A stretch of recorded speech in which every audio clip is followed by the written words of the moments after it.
The article went live at 6 in the morning. Kang published it on 15 different news sites simultaneously. The headline was simple. Alien trafficking network operates freely on Earth. Thousands sold into slavery. By 7, it had 1 million views. By 8, 10 million. By 9, the government was forced to respond. Day watched it unfold on the news. Reporters stood outside the Galactic Coalition embassy. Politicians gave press conferences. The evidence was undeniable. Photos of caged beings, financial records showing payments to officials, testimony from Leah, her face hidden but her voice clear and strong. I was kept in a cage for 2 years, Leah said in the video, sold like an animal. Hurt for entertainment. This happens to thousands of my people, to thousands of others, and your officials know. They take money to look away.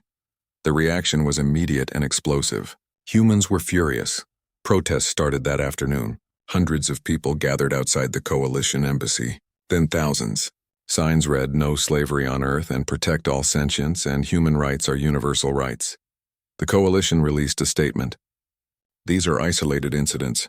The coalition does not condone trafficking. We will investigate fully, but humans weren't satisfied with that. They wanted action now. They wanted arrests. They wanted justice. By the second day, protests had spread to every major city. Millions of humans took to the streets. The government, pressured by public outrage, began making arrests. Coalition officials tried to claim diplomatic immunity. Earth's government ignored them. This is unprecedented, a news anchor said. Most coalition planets quietly accept trafficking of minor species as an unfortunate reality. But Earth is different. Humans are demanding change. Kang appeared on several news shows. He explained the evidence calmly and clearly. He showed the documents, the photos, the testimony. This isn't about aliens versus humans, he said. This is about right versus wrong. Any sentient being deserves freedom and dignity. The coalition tried to pressure Earth to back down. They threatened trade sanctions. They pulled ambassadors. They called humans naive and disruptive to galactic order. It didn't work. If anything, it made humans angrier.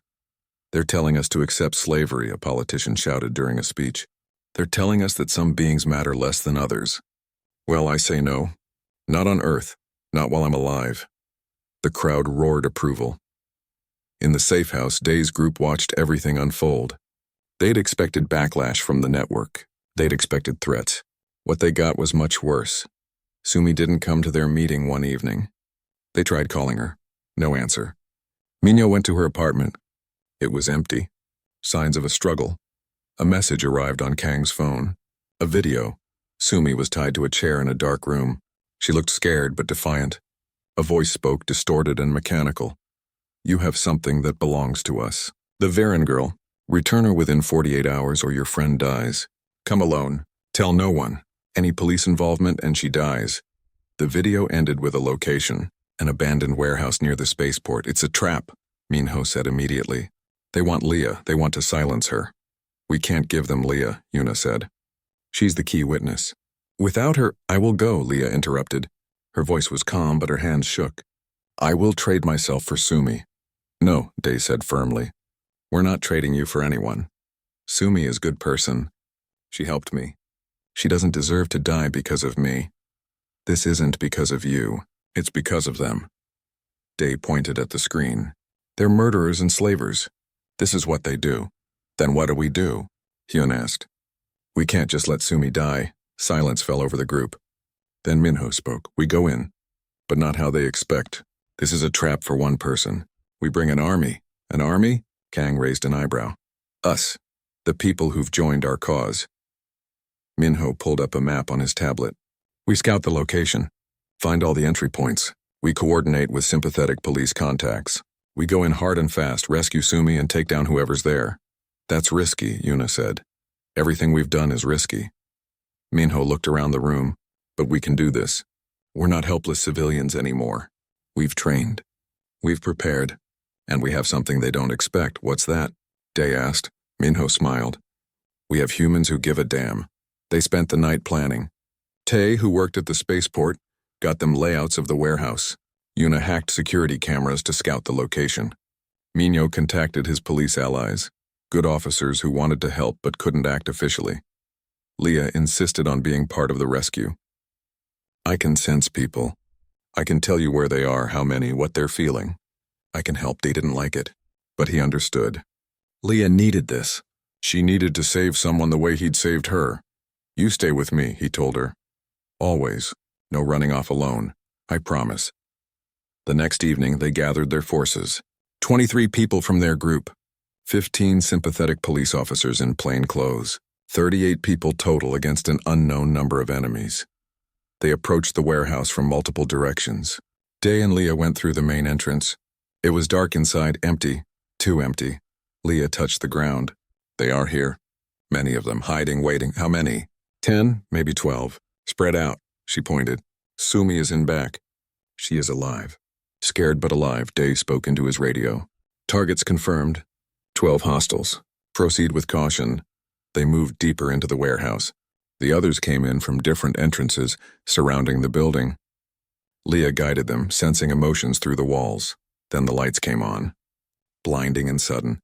A voice called out in Korean, "You should have come alone." Figures appeared from behind crates and machinery. Not 12, 30, maybe more. Drex hunters with weapons. Human criminals. Coalition mercenaries. They'd been ready for an attack. "This is over," Day called out. "Let Sumi go. The whole world knows about the trafficking network." "You've lost." Laughter echoed through the warehouse. A woman stepped forward. Nara from Galactic Protection Services. "Lost? We've barely begun. You think exposing us matters? Slavery has existed for thousands of years across hundreds of worlds. Earth is one small planet. Your outrage changes nothing. It changes everything," Kang said, stepping forward. "Because humans don't accept that some beings are worth less than others. Naive humans." Nara shook her head. "You'll learn. The galaxy doesn't care about your morality." "Maybe not," Day said.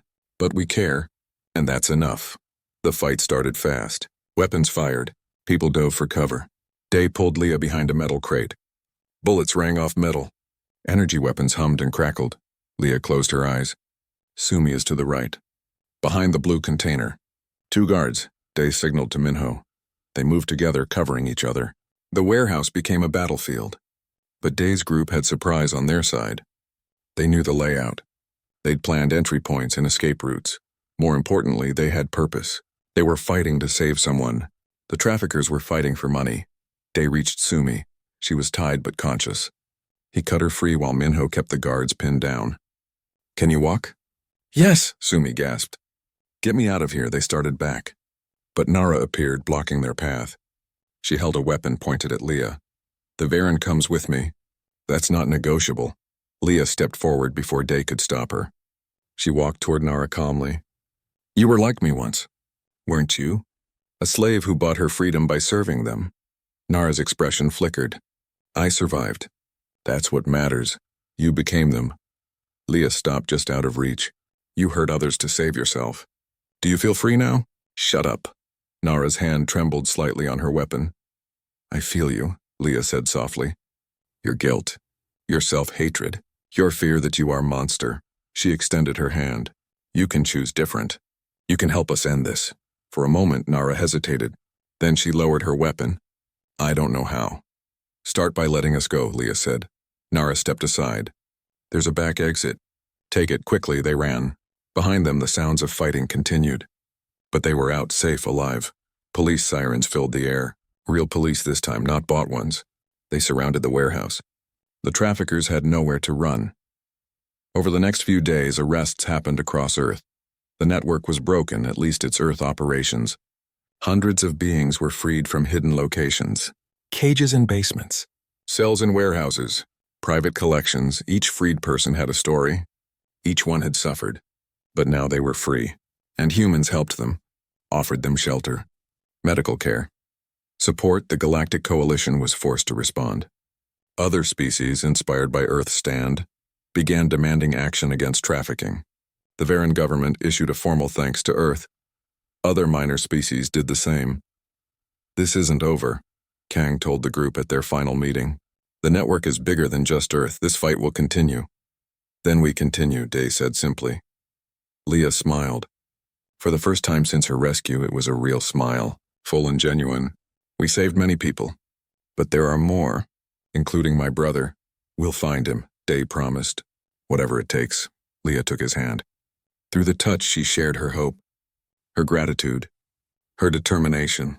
Thank you, Day. Thank you, all humans. You showed Galaxy that right is more important than convenient. That is true strength. And somewhere in the vastness of space, in a cage on a distant station, a young Varan boy named Taro heard that his people were fighting back. Day picked the lock on his own back door. It felt strange breaking into his own house. Inside, everything was dark. The watchers outside hadn't bothered to search thoroughly. They were just waiting for someone to show up. Leah moved quietly beside him. She was wearing dark clothes and soft shoes. Her blue-gray skin was almost invisible in the shadows. She touched the walls as they moved, feeling for something only she could sense. They reached the living room. Leah stopped and closed her eyes. Mrs. Bora spent much time here. She felt safe here, powerful. Where would she hide important things? Day whispered. Leah turned slowly, her hand extended. She was reading the emotional echoes left in the house. Upstairs. The bedroom. She kept secrets close. They crept up the stairs. Every sound seemed too loud. Day's heart pounded. If the watchers came in now, they'd be trapped. Mrs. Bora's bedroom was exactly as it had been. The bed was made. Personal items still sat on the dresser. Nobody had claimed anything. Leah walked to the closet and opened it. She knelt down and touched the floor. Here, she was proud of this, happy, greedy. Leah's fingers found a loose board. Underneath was a metal box. Day pulled it out. The lock was simple. He broke it with a screwdriver. Inside were data drives, papers, photographs. He grabbed everything and stuffed it into his backpack. A sound came from downstairs. Footsteps. The watchers had decided to check the house. Day and Leah froze. Voices spoke below in a harsh alien language. Heavy boots on the stairs. They were coming up. Day looked around. The bedroom window led to the roof. He opened it carefully and helped Leah out. They climbed onto the slanted tiles just as the bedroom door opened. Light flooded the room. Someone spoke. Footsteps crossed the floor. Day and Leah pressed flat against the roof, barely breathing. Through the window, a tall figure appeared. Not human, scaled skin and sharp teeth. Drex, probably. The Drex looked around the room, sniffed the air. Day's hand moved to the knife on his belt. If they were found, he'd fight. Then a phone rang.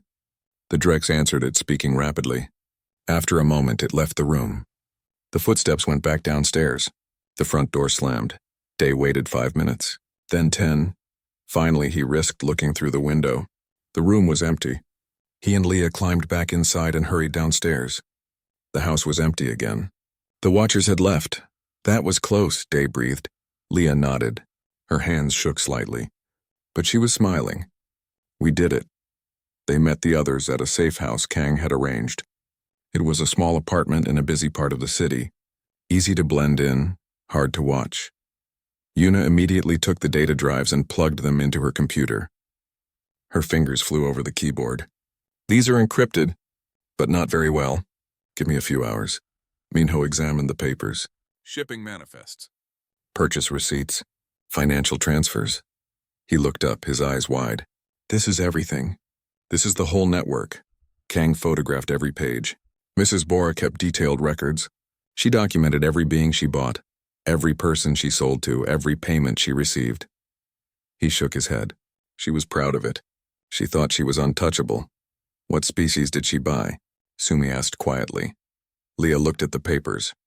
Her face went pale. Varan, Prill, Sato, Kurlan, all peaceful species. All weak in coalition politics. She pointed to a name. This one. Taro, 7 years old. Viran Mala. Purchased from Drex supplier. Her hand trembled. Day looked at the date. 3 years ago, Leah, he said gently. Is that my brother? Leah's voice broke. She bought my brother. 3 years ago. She looked at the document. Sold to collector on Proxima Station. Current location unknown. Sumi put her arms around Leah. The Viran girl cried silently, her shoulders shaking. Day felt rage burn through him. Taro had been 7, a child, and someone had bought him like a toy. We'll find him, Day promised. Leah, we'll find your brother. Yuna broke the encryption on the data drives. What they found made everyone sick. Lists of thousands of beings. Purchase prices. Current locations. Some were marked as deceased, others as sold. This network spans dozens of planets, Una said. The Drex capture beings from weak species. They sell to middlemen. The middlemen sell to collectors, researchers, criminals. Earth is a major hub because we're new and our security is weak. Kang pulled up a file. Look at this. Coalition officials are listed here. They receive payments to ignore shipments, to destroy evidence, to block investigations. He showed them names. Some were human. Most were alien. This corruption goes all the way to the top. How do we fight this? Hyun asked. We're just a few people. They have money, power, political connections. We have the truth, Kang said. And we have Leah, a living witness who can identify everyone involved. If we publish this, they'll come after us, Minho warned. They're already coming after us, Day pointed out.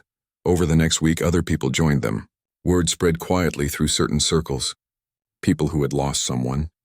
People who cared about justice. People who were tired of corruption. A woman named June brought her story. Her daughter had been taken by alien criminals 2 years ago. The police did nothing. They said she probably ran away. But I know she didn't. She was taken. A man named Tay worked at the spaceport. I see the shipments come through, marked as exotic animals or research specimens. But the containers have air holes. Climate control. They're not for animals. More came. By the end of the week, they had 20 people. All humans, all angry, all ready to fight. Leah met each person. She touched their hands and felt their emotions, their pain, their determination, their hope. Humans are strange, she told Day. You get angry at injustice even when it doesn't hurt you. Most species only care about their own people. That's what makes us human, Day said. Kang prepared to publish everything. He wrote articles, gathered evidence, built an airtight case. When this goes public, there will be consequences. The trafficking network will fight back. Coalition officials will try to suppress it. We need to be ready. Let them come, Una said. Her fingers never stopped typing. She was building a digital fortress, protecting their data, preparing to release it across every news network simultaneously. Minho trained people in basic security. Watch your backs. Vary your routes. Tell someone where you're going. These people are dangerous. Sumi organized support for the victims. When this breaks, more people will come forward. Other survivors. They'll need help, therapy, protection. We need to be ready for them too. Leah worked on a special project with Day. They were compiling a list of all known victims from the records, faces, names, last known locations. If we find them, we can save them, Leah said. Day looked at the list. Thousands of names, thousands of beings suffering in cages, in labs, in collections, just like Leah had suffered. We can't save them all, he said quietly. Not all at once. Then we save one at a time. Leah's eyes met his. You saved me. That was one.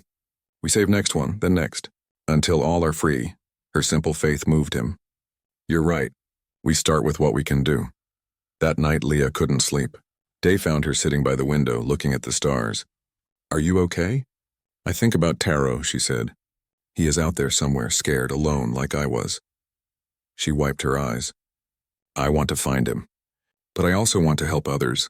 I do not know if I can do both. Day sat beside her. We'll find him. I promise. But first we need to break the network. If we can expose them, shut them down, then finding Taro becomes easier. The whole system will collapse. You think it will work? Humans will care? I think humans will be furious. Day smiled grimly. We have a history with slavery. We fought wars to end it. When people see what's happening, when they know aliens are being bought and sold in their cities, he shook his head. They won't accept it. I hope you are right. Leah leaned against his shoulder. I am scared, Day, but I am also hopeful. Because of you. Because of humans, and we're not perfect, Day said. We have our own problems, our own evils. But we try. We fight for what's right, even when it's hard. That is enough, Leah said softly. Trying is enough. 2 days later, Kang was ready. I'm publishing tomorrow morning. Every major news network, every social media platform, every government contact I have. I'm releasing everything at once. They won't be able to suppress it all. They gathered in the safe house, all 23 of them now. Day looked around at the faces. Humans from all walks of life, united by anger at injustice, by compassion for suffering, by determination to make things right. Tomorrow everything changes, Kang said. Are you ready? They were ready. The fight was about to begin. The woman arrived on a Thursday morning. She wore an expensive suit and carried official-looking documents. Her smile was professional and cold. "Hello, my name is Nara. I'm from Galactic Protection Services." She showed Day a badge. It looked real, but Day had learned not to trust appearances. "I'm here about the property. The previous owner, Mrs. Bora, had some items registered with our agency. I need to inspect the premises." Day blocked the doorway. "What kind of items?" "That's confidential." Nara's smile didn't reach her eyes. "It's just a routine check. I'll only be a few minutes. Come back with a warrant." Day started to close the door. Nara's hand shot out, stopping it. Her friendly expression dropped. "Don't be difficult. We know Mrs. Bora had assets here. We need to recover them." "Assets?" Day felt cold. "You mean people?" Nara's eyes narrowed. "I don't know what you're talking about. Get off my property." Day shoved the door closed and locked it. Through the window, he watched Nara stand there for a moment. Then she pulled out her phone and made a call. Her expression was angry. Day immediately called Hyun. "We have a problem." That night, Day couldn't sleep. He kept his lights off and watched the street through his window. Around 2 in the morning, he saw them. 3 figures moving quietly toward his house. They wore dark clothes and carried weapons. Day's military training kicked in. He'd served for 4 years before becoming a construction worker. He knew how to fight. But 3 armed people was too many. He went to Leah's room and woke her gently. She was instantly alert, fear in her eyes. "We need to leave. Now." Day helped her up. She was wearing simple clothes he'd bought her. Too big, but better than the rags she'd had. They went out the back door as the front door crashed open. Day heard footsteps inside his house, voices speaking in a language he didn't know. He and Leah ran through the dark yard and climbed over the back fence. Leah stumbled. She still wasn't strong enough for this. Day caught her and half carried her down the alley. Behind them, someone shouted. They'd been spotted. Day's truck was parked 2 streets over. They ran for it. Leah was breathing hard, her face pale. Day got her into the passenger seat and started the engine. Headlights appeared in his mirror. The pursuers had a car. He drove fast through the empty streets. The other car followed. Day took corners hard, using every trick he knew. The truck wasn't fast, but it was tough. He crashed through a construction barrier and took a route through an unfinished building site. The other car couldn't follow. 30 minutes later, he pulled up outside Hyun's apartment building. He helped Leah inside. She was shaking, her eyes wide with terror. Hyun opened his door in pajamas. What happened? They came for her. Day got Leah to the couch. They broke into my house. Who? I don't know. But a woman came this morning. Said she was from Galactic Protection Services. Wanted to inspect the house. I think she was looking for Leah. Hyun ran his hands through his hair. Okay, we need help. He grabbed his phone and called Kang. The journalist arrived within an hour. He listened to everything, his expression getting darker. Galactic Protection Services is real, he said. But it's also a known front for criminal operations. They use official-looking credentials to access places. So the trafficking network knows Leah is free. Day looked at the girl. She sat very still, trying to control her fear. They know someone found her. They don't know where she is now. Kang sat down across from them. But they'll keep looking. Leah is valuable to them. Because of her empathic ability, Hyun said. That, and because she's a witness. She can identify people in the network. She's seen their faces, heard their names. Kang pulled out his tablet. I need you to tell me everything you remember, Leah. Every person who touched your case. Leah nodded slowly. For the next 2 hours, she described people. The Drex hunters who took her. The middlemen who processed her. The various owners she'd been sold to, Mrs. Bora, and others, people who visited Mrs. Bora's house to see the collection. Kang recorded it all. This is incredible, he said. You've seen the inside of the entire operation. I tried to forget, Leah whispered. But Varen, do not forget. We remember everything. Every face, every voice, every pain. Day put a hand on her shoulder. Through the touch, Leah sent him calm. A small gift, her way of saying thank you. Over the next few days, more people joined them. Kang brought a woman named Yuna, a computer hacker who worked with his investigations. She was young, maybe 25, with sharp eyes and quick hands. My cousin disappeared 3 years ago. Yuna said. Alien criminals took her from a club. Police never found her. She looked at Leah. I'll help you, whatever you need. Then came Minho, a former detective. He'd been forced to retire after investigating too many powerful people. I still have contacts, he told them. I can get information the regular way won't provide. Finally, Sumi joined them. She was a social worker who specialized in helping trafficking victims. She was kind and patient with Leah, teaching her exercises to manage her trauma. You're not alone, Sumi told Leah. What happened to you was evil, but you survived. And now you can help others survive too. Leah began to change. She was still scared, still had nightmares, but she had purpose now. She helped Kang identify people in photos. She worked with Yuna to mark locations where she'd been held. She slowly built a map of the trafficking network. Minho brought them files. I have a contact in the Galactic Coalition Police. He's honest, one of the few. He confirmed what we suspected. There's a major trafficking operation running through Earth. Ships come in through the Sol spaceport. The cargo is marked as exotic specimens or research materials, but it's people, sentient beings. How many? Day asked. Thousands. Every year. Minho's face was grim. Most are from what the Coalition calls minor species. Beings from planets without much political power. The Varen, the Prill, others. They're trafficked across multiple worlds. And Earth is helping? Hyun sounded sick. Earth is being used. We're new. We don't know the signs. Criminal organizations are taking advantage of that. Minho showed them shipping records. But some Earth officials are definitely involved. They're getting paid to look the other way. Kang leaned back in his chair. We need more than Leah's testimony. We need hard evidence, documents, financial records, something that proves the network exists. Day thought about his house, about the basement, about Mrs. Bora.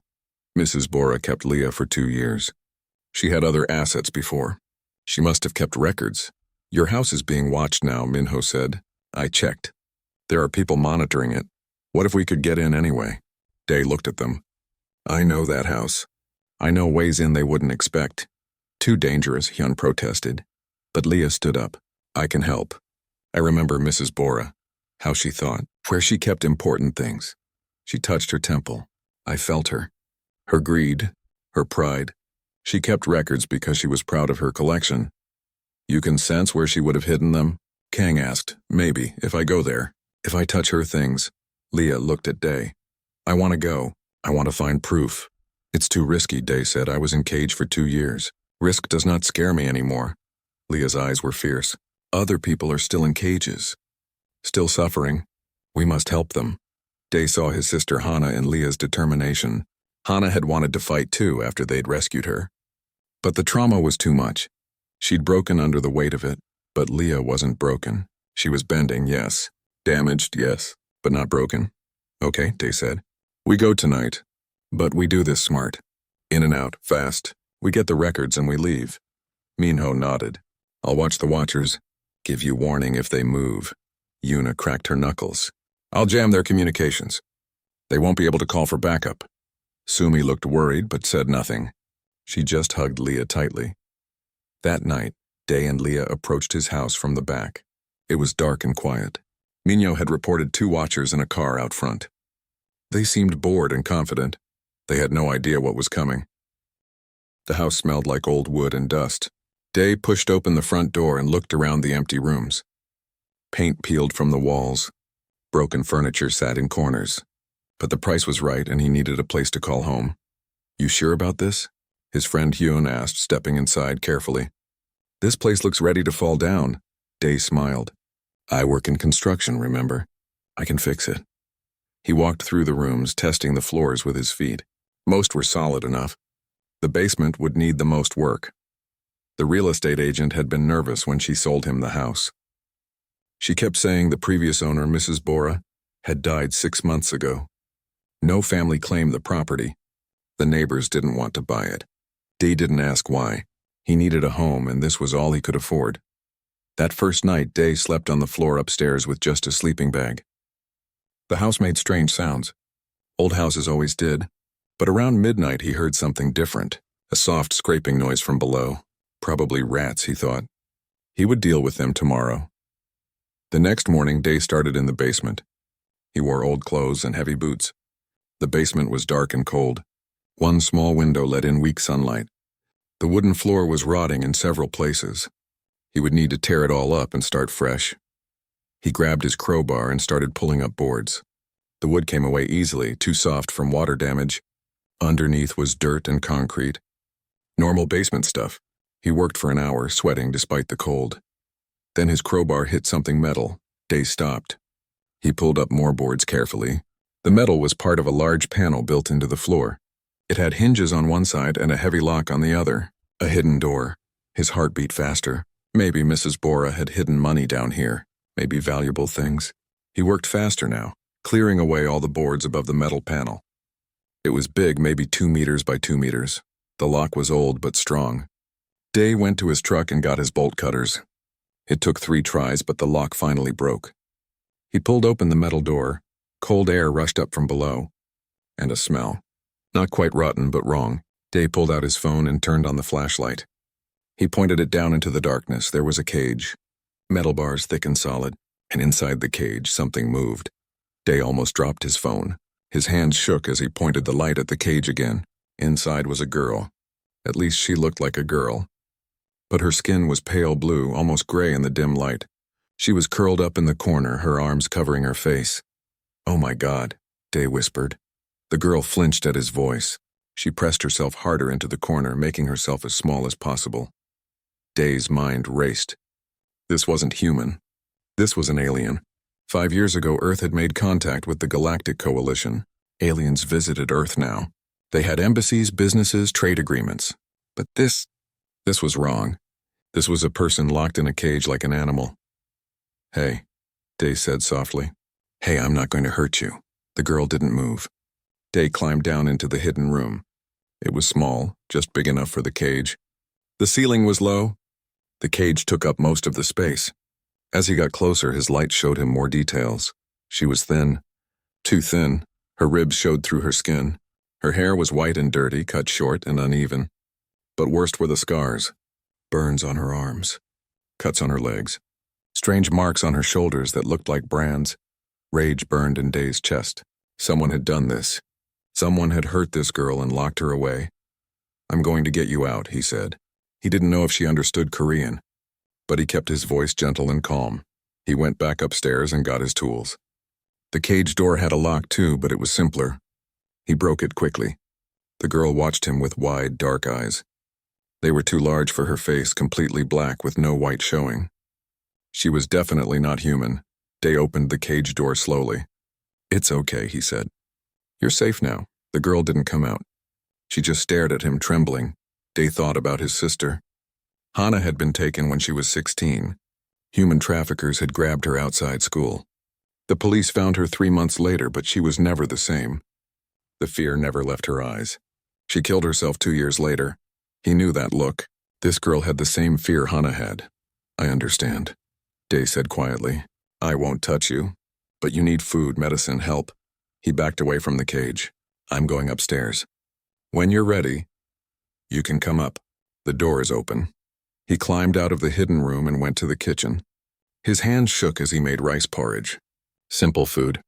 Easy to digest. He didn't know what aliens ate, but rice was gentle on the stomach. An hour passed, then another. Day sat on the floor near the basement door, waiting. He heard small sounds from below. Careful movements. The girl was still alive, still moving. That was good. Finally, he heard footsteps on the basement stairs, soft, hesitant. He didn't move. Didn't look. Just kept staring at the wall. A small sound made him turn his head slowly. The girl stood in the doorway. She could barely stand. One hand gripped the doorframe for support. Up close, he could see her better. She was short, maybe 1.5 meters tall. Young, probably a teenager by human standards. Her clothing was just rags, torn and dirty. Day pointed to the bowl of porridge on the floor between them. "Food," he said. "It's safe." "It's yours." The girl stared at the bowl, then at him, then back at the bowl. She didn't move closer. Day stood up slowly and backed away across the room. He sat down against the far wall. "It's okay," he said. "Take it." The girl watched him for a long moment. Then she moved forward fast like a scared animal. She grabbed the bowl and retreated to the doorway. She ate with her hands, shoving food into her mouth too quickly. She was starving. When the bowl was empty, she looked at him again. Her expression was different now. Still scared, but something else too. Maybe a tiny bit of hope. "My name is Day," he said, pointing to himself. "Day." The girl tilted her head. She opened her mouth and a sound came out. Strange and musical, not Korean, not any Earth language. But she was trying to communicate. Day smiled gently. "We'll figure it out," he said. "You're safe now. I promise." The girl didn't smile back, but she didn't run away either. She sat down in the doorway, hugging her knees to her chest. And for the first time in who knew how long, she wasn't in a cage. Day pulled out his phone. He needed to call someone. The police? The alien embassy? But something stopped him. What if they took her away? What if whoever had done this had connections? What if they gave her back to the monsters who had hurt her? No, he would help her himself, at least until he knew she would be truly safe. His sister Hana flashed through his mind again. He had failed her. He wouldn't fail this girl too. Day called Hyun at 7 in the morning. His friend answered with a groan. "This better be important. Can you come to my house? And bring your medical bag. Don't ask questions. Just come." Hyun arrived an hour later. He was a medical student in his final year, specializing in xenobiology. The study of alien life forms was new but growing fast since Earth joined the Galactic Coalition. When Hyun saw the girl, his jaw dropped. "D, what did you do?" "I didn't do anything. I found her. Under the floorboards. In a cage." Day's voice was hard. Someone kept her like an animal. The girl sat in the corner of the living room. Day had given her a blanket and more food. She watched them both with those huge black eyes ready to run. Hyun knelt down slowly, keeping his distance. "She's Varen," he said quietly. "I studied them in class. They're from the outer colonies. Peaceful species. Artists and musicians mostly. Can you help her?" "I can try." Hyun opened his medical bag carefully, showing the girl each item before he used it. "She's malnourished, dehydrated. These scars..." His voice trailed off. "Some of these are old. Years old, maybe. She's been hurt for a long time." Day felt sick. "Can you treat her?" "Some of it. But Day, we should take her to a hospital. A real xenobiology center." "No." Day shook his head. "Not yet. What if whoever did this has connections? What if they come for her?" Hyun looked at him for a long moment. "You're thinking about Hana. I'm thinking about keeping this girl safe." Day's hands clenched into fists. "I won't let them take her back."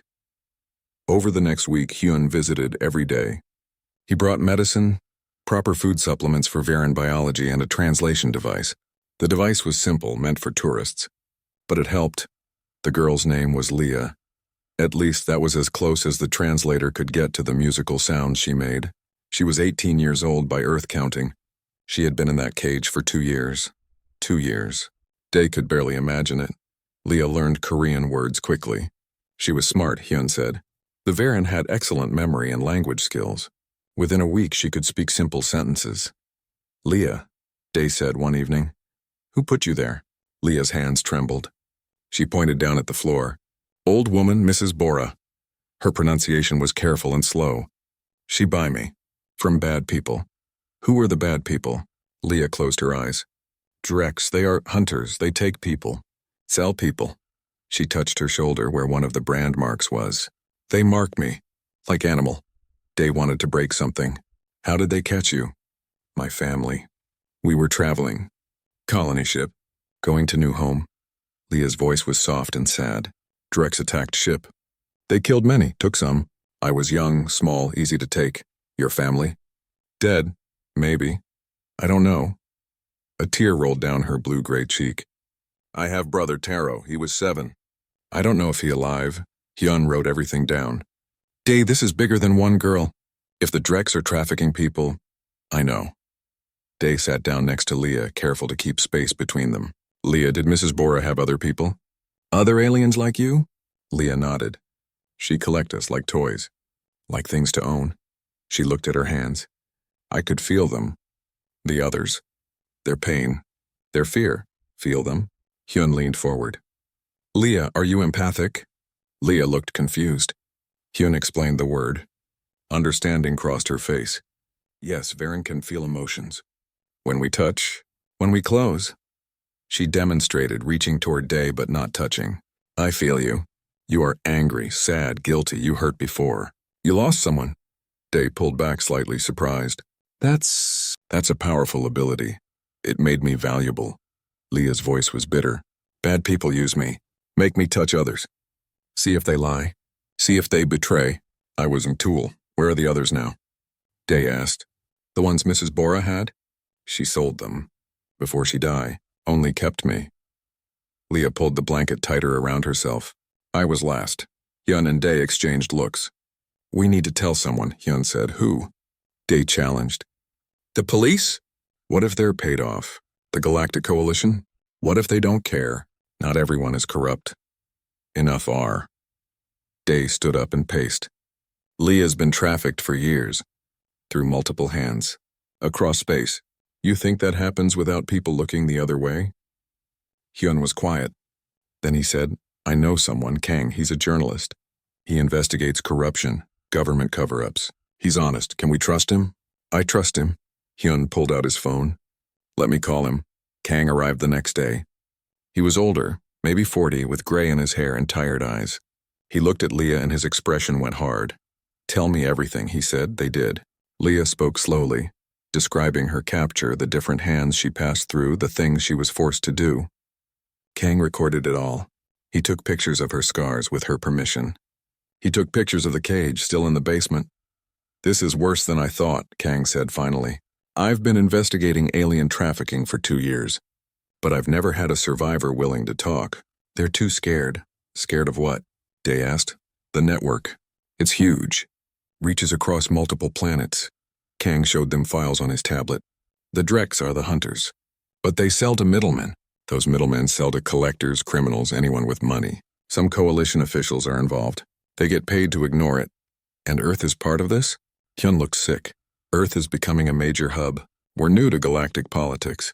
We don't know all the players yet. That makes us easy to exploit. Kang looked at Leah.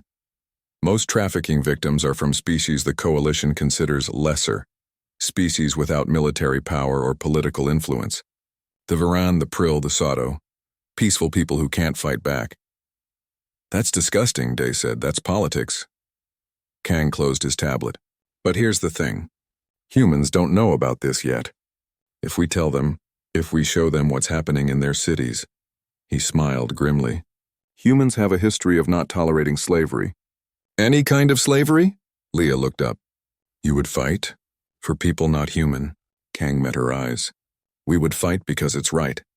Over the next few days, Leah grew stronger. She could walk without stumbling now. She ate regular meals. She even smiled once when Day showed her music on his phone. The Varan loved music and Earth songs fascinated her, but at night she had nightmares. Day heard her crying in the small bedroom he'd set up for her. He wanted to help but didn't know how. Hyun said time would heal her. Day wasn't so sure. One evening Leah came to him. Day, I want help others. Other what? Other people like me. Prisoners, slaves. Her eyes were fierce despite her fear. You said humans fight slavery. I want fight too. Leah, you've been through too much. You need to heal. I heal by fighting. She grabbed his hand. Her touch sent a wave of emotion through him. Her determination, her anger, her desperate need to save others from what she'd suffered. Please, help me help them. Day looked at her scarred hands holding his. Then he nodded. Okay, we fight together. Leah smiled. It was small and fragile, but it was real. Thank you, Day. You are a good person. I'm just doing what's right. In Galaxy, that is rare. Leah let go of his hand. That is why humans are different. You do right thing even when hard. Day hoped she was correct, because he had a feeling things were about to get very hard indeed.